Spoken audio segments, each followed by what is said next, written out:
Bonjour à toutes, bonjour à tous, très heureux de vous retrouver pour un nouveau point météo. On va parler ensemble de la situation à venir pour les prochains jours et on va un petit peu décortiquer ce gros bordel qui va arriver dans les prochains jours parce qu'il y a plusieurs paramètres à surveiller. Il y a le vent, il y a le froid, il y a la neige aussi parce que oui, le risque de neige s'est accentué ces derniers jours pour la semaine prochaine sur le pays. On va voir où précisément, même s'il y a encore de grandes incertitudes. Mais on va décortiquer tout ça parce qu'il y a vraiment beaucoup de choses.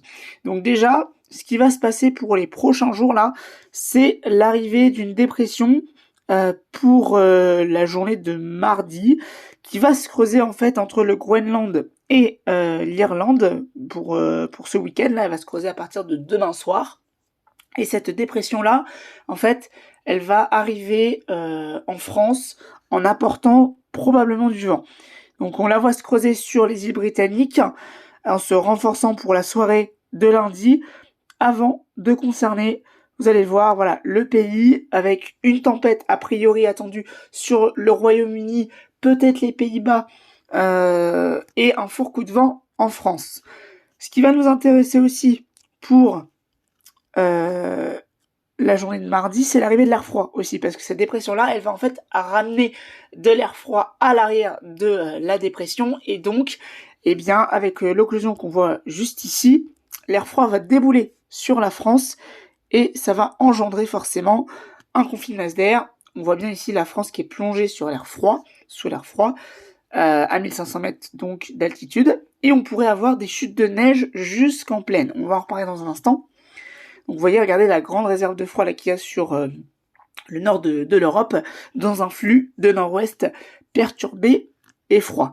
Et ce qui va surtout nous intéresser aussi après le passage de cette dépression, parce que ça c'est que le début, on aurait donc potentiellement après le passage de la dépression à l'arrière des averses de neige potentielles en plaine, mais le plus gros risque c'est après.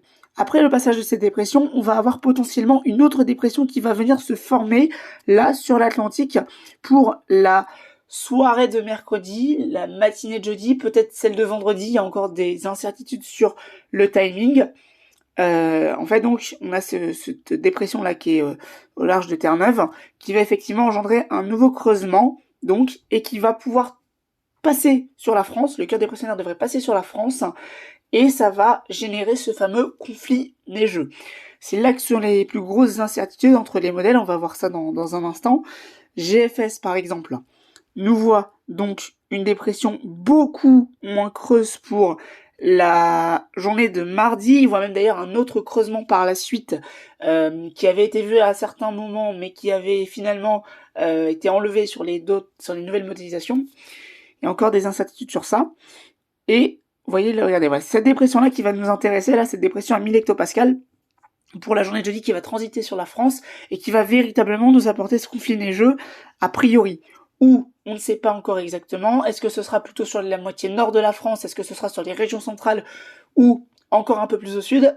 C'est là qu'il y a des incertitudes, parce que CEP, il y a quelques jours, vous voyez effectivement ce conflit neigeux sur la Nouvelle-Aquitaine, le Limousin, jusqu'aux Alpes. Là, il a tendance à rehausser, il le voit maintenant sur les Pays de la Loire, le sud de Normandie, jusqu'au sud de l'Île-de-France. On va voir ça tout à l'heure. Donc, voilà, on a vraiment des interrogations. Après, c'est tout à fait normal à cette échéance-là, parce que c'est pour la semaine prochaine. Là, on est que samedi au moment où je tourne la vidéo. C'est largement normal d'avoir ça. Donc regardez, voilà, on le voit bien, le conflit neigeux juste ici, regardez, avec cette ligne-là, très significative. Donc on a vraiment une différence de température, et ça se voit bien sur les températures aussi à 2 mètres. Regardez la différence de température à quelques kilomètres d'écart seulement, donc. Et c'est vraiment typique des conflits neigeux. Si je zoome sur l'Europe de l'Ouest, on va mieux s'en rendre compte. Voilà, bah vous voyez, regardez, hein, il y en a un prévu, du coup, pour la journée de jeudi, vendredi, et il y en a peut-être un deuxième avec la fameuse neige de Redoux qui est envisagée, vous voyez, pour le week-end prochain. Alors c'est encore très très loin, on aura le temps d'y revenir, mais vous voyez, regardez, ils annoncent quoi ? 15-16 degrés en Bretagne, tandis qu'il fait 0, 1, 2 degrés en Normandie. Donc vous voyez que l'écart de température est quand même assez important, mais ça c'est classique lors des conflits neigeux.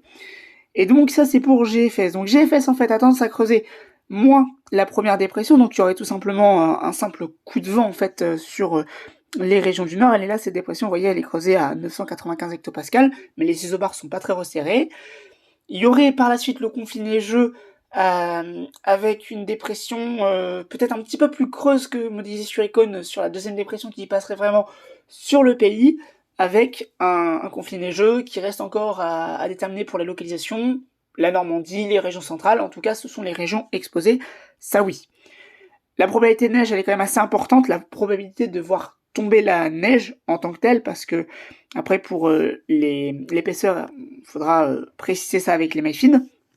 Et regardez pour la probabilité de voir tomber la neige, on voit bien effectivement les zones, donc le Perche, toute la Normandie en fait, enfin surtout le Lorne, l'Eure, la Seine-Maritime. Les régions de l'Est, elles aussi, vont être forcément très concernées par ce potentiel neigeux. Les reliefs, n'en parlons pas, forcément, eux, recevront de la neige, ça c'est sûr. C'est d'ailleurs une bonne nouvelle pour les stations de ski avant les vacances de Noël. Elles vont potentiellement donc pouvoir ouvrir. Et puis vous voyez, il y a quand même cette probabilité de neige qui est faible sur les régions centrales, un petit peu moins élevée que peut-être sur la Normandie, mais c'est là que sont les divergences. Si on regarde les scénarios et qu'on voit un petit peu l'écart type des scénarios par rapport à la pression, vous voyez, regardez, c'est pile poil là, en fait, pile poil ici, que ça va se jouer sur est-ce que la dépression va passer, enfin le cœur de la dépression va passer plutôt sur l'Aquitaine ou va passer légèrement plus au nord, ce qui ferait que donc forcément il y aurait des décalages sur la zone neigeuse, sur la zone tampon, hein, c'est ce qu'on appelle en météorologie pour la neige. Et donc c'est là que sont les incertitudes. Ce qu'il faut retenir en tout cas, c'est que le temps va être très très perturbé pour les prochains jours. On change vraiment en termes de temps. Si on regarde un petit peu les rafales de vent modélisées par Icône et Arpège, parce que les deux ont quand même bien augmenté sur les rafales de vent, Icône lui voit un fort coup de vent, voire une tempête sur la moitié nord, enfin sur l'extrême nord surtout, rafale de 90-100 entre la Normandie, les Hauts-de-France et le Grand Est, puis dans les terres 70-80, un peu plus classique, hein, dirons-nous. Donc voilà. Par contre, aussi, ce que Icône modélise, ce que je vous disais à l'arrière, c'est les giboulées de neige, enfin les giboulées, les averses de neige sur les côtes de la Manche. Regardez, vous voyez, il y a une zone à risque de neige pour la soirée de mercredi, et eux, ils sont quand même assez intéressants sur le cumul, parce que vous voyez, localement, on a quand même des cumuls assez importants. Alors, on va repréciser ça évidemment, mais le risque de giboulées de neige, je dis avec des guillemets, parce que pour l'instant, on sait pas encore exactement si ça va être du grésil ou vraiment de la vraie neige. Normalement, ça devrait être de la vraie neige, mais il faudra vraiment bien confirmer avec les températures. Eh bien, effectivement, le risque de neige va être plus ou moins important pour la soirée de mercredi sur les côtes de la Manche. Ça devrait pas trop tenir, peut-être que ça tiendra sur les jardins, etc. Mais normalement, sur la route, il n'y aurait pas de problème. Mais les routes seront quand même glissantes. Donc ça, faudra faire attention. Et pour Arpège, niveau des rafales de vent, regardez, ça va être à peu près la même chose. Avec donc, on voit bien ce fort coup de vent à tempête. On voit d'ailleurs ici de très très fortes rafales sur le nord de la Belgique et les Pays-Bas, qui serait vraiment la zone à risque. Et puis donc, en France, hein, ils sont plutôt... Icône et Arpège sont globalement en accord, hein, vous voyez, donc assez intéressant quand même à suivre. Avec donc un fort coup de vent à tempête, 90-100 km/h, peut-être 110 sur les Hauts-de-France, donc, et puis dans les terres plutôt 70-80, comme je vous le disais tout à l'heure. Et Arpège est aussi en accord avec Icône sur les averses de neige sur les côtes de la Manche. Regardez, ici, sur la Haute-Normandie, notamment sur les Pays d'Auge, ça pourrait tomber. Lui voit un cumul de neige de l'ordre de, effectivement, 2-3 cm, peut-être plus, effectivement, sur la zone qu'on voyait tout à l'heure. Donc, il y a quand même un petit accord sur les averses de neige prévues mercredi soir, donc ça, ce sera à confirmer. Effectivement, on en reparlera très rapidement. Je voulais aussi vous montrer un petit peu CEP. Je vais aller sur Windy pour ça, mais juste avant, une première approche quand même sur le CEP sur Météo Ciel, qui a été d'ailleurs allongé à 360 heures, ça c'est très pratique, même si bon, à 360 heures, les prévisions ne sont jamais fiables. Donc lui voit effectivement la dépression ici à 990 avec quand même des isobars assez resserrés, donc ce sera un coup de vent classique, mais quand même avec des rafales de 80, 90, 100, a priori. Et pour le conflit neigeux, c'est ce que je vous disais tout à l'heure, l'autre dépression, regardez, il va la voir sur l'Aquitaine, le cœur dépressionnaire sur l'Aquitaine. Vous voyez donc, ici à 985 hectopascales précisément, donc, et forcément la zone tampon qui serait un tout petit peu plus au nord forcément du coup. Si je vous zoome tout ça sur la France, hein, on va mieux voir sur la France. Je vous montre ça. Attention, ça arrive. Alors ça c'est pour quand? C'est pour vendredi, donc c'est, voilà, ici, regardez. Juste ici, vous voyez, sur la Bretagne, le sud Normandie, les régions centrales, on voit bien la zone tampon, la zone de neige attendue sur cette région. Alors, aussi, ce qui est assez intéressant, c'est que j'avais pas vu, ils ont rajouté les rafales sur CEP pour les rafales prévues max.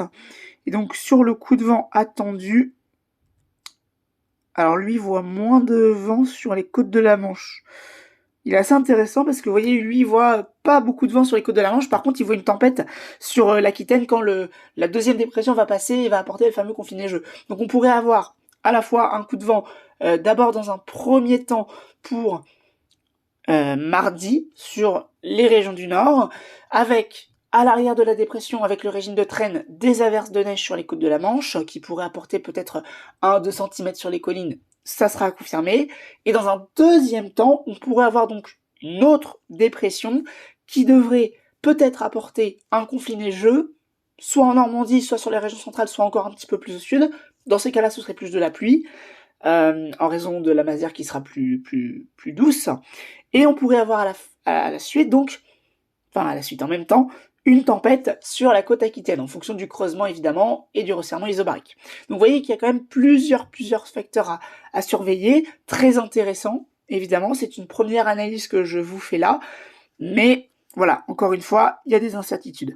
Juste avant de partir, on va aller sur Windy pour un petit peu voir le cumul de neige que CEP annonce, parce qu'il n'y est pas sur Météo Ciel. Donc si je fais l'épaisseur de neige, hop, et que je me mets aux alentours du...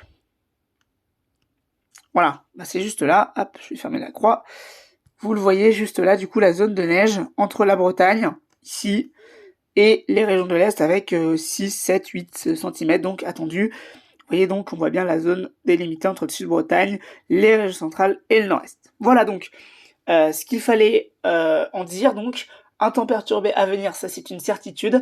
Maintenant, le risque de neige, oui, il existe, mais il sera à préciser dans les prochains jours. On se retrouvera sans doute lundi pour faire un nouveau point sur la situation par rapport au risque déjà de coups de vent et par la suite de conflits neigeux. Je vous souhaite un très bon week-end et on se dit à très vite. À bientôt, merci.